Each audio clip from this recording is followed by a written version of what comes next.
சென்னை கண்ணகி நகரில் 25 ஆண்டுகளாக உள்ள பிரச்சனைகளை கடந்த 5 ஆண்டுகளில் நிறைவேற்றி தந்ததாக சோழிங்கநல்லூர் தொகுதி திமுக வேட்பாளர் அரவிந்த் ரமேஷ் தெரிவித்தார். கண்ணகி நகரில் வீடு வீடாக சென்று பிரச்சாரம் மேற்கொண்ட அவருக்கு பொதுமக்கள் உற்சாக வரவேற்பளித்தனர். பிரச்சாரத்தின் போது 2 குழந்தைகளுக்கு தமிழ்ச்செல்வி மற்றும் அறிவழகு என பெயர் சூட்டி குழந்தைகளை கொஞ்சி மகிழ்ந்தார்.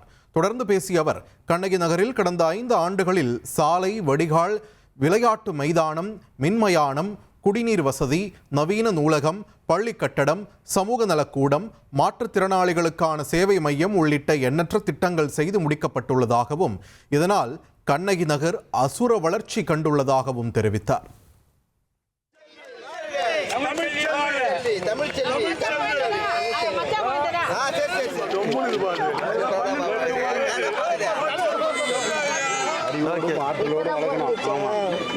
அறிவோடு இருக்கணும், அழகாவும் இருக்கணும். அறிவு அழகி.